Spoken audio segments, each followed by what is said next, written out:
हातावरची मेहंदी उतरली आणि सुखी संसाराची स्वप्न रंगवण्याच्या काळात नवदाम्पत्याने घेतलेल्या निर्णयानं संपूर्ण गाव हादरलं आहे. सुखी गुन्ह्या गोविंदाने नांदण्याची स्वप्नच राहिली. नवविवाहित दाम्पत्याने अचानक टोकाचा निर्णय का घेतला आणि गावात एकच खळबळ उडाली. नवदाम्पत्याने झाडाला गळफास घेऊन आपलं आयुष्य संपवलं.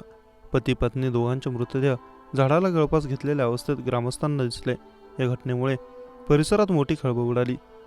मिळालेल्या माहितीनुसार अहमदनगर जिल्ह्यातील संगमनेर तालुक्यातील साकूर येथे धक्कादायक घटना घडली आहे. वैभव आमले आणि स्नेहा आमले असं या दोघांची नावे आहेत. ही घटना ग्रामस्थांच्या लक्षात येताच त्यांनी तातडीने पोलिसांना बोलवलं. पोलिसांनी दोघांचे मृतदेह ताब्यात घेतले असून पुढे तपास सुरू केला आहे. मिळालेल्या प्राथमिक माहितीनुसार या दोघांचा 3 महिन्यांआधीच विवाह झाला होता. पुण्यात नोकरी करत होते. 2 दिवसांपूर्वी दोघेही आपल्या गावी साकूरला आले होते. संगमनेर तालुक्यातील साकूर येथील वैभव दत्तात्रय आमले वयवर्ष 22 व स्नेहा वैभव आमले वयवर्ष 20 या नवविवाहित दाम्पत्यांनी रविवारी सायंकाळी साकूर येथील मुळा व नदीच्या जवळील मांगमळीत गळफास घेत आपलं जीवन संपवलं. घटनेची माहिती समजता स्थानिक गावचे ग्रामस्थ घटनास्थळी धाव घेत सदर घटनेची माहिती घारगाव पोलिसांना दिली.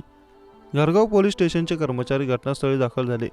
सदर घटनेचा पंचनामा केला असून सदर घटना कशामुळे घडली हे मात्र समजू शकलेले नाही. पुण्यातून गावी आल्यानंतर दोघांनी आयुष्य संपवलं. त्यांनी टोकाचं पाऊल का उचललं याबाबत अद्याप कारण समजू शकलेले नाही. पोलिसांकडून अधिक तपास सुरू आहे. कोणत्याही गोष्टीला आयुष्य संपवणं हा पर्याय नसतो. नवदाम्पत्याने इतक्या टोकाचं पाऊल का उचललं याची चर्चा सर्वत्र गावात सुरू आहे. पोलीस नातेवाईक मित्रांची चौकशी करत आहेत.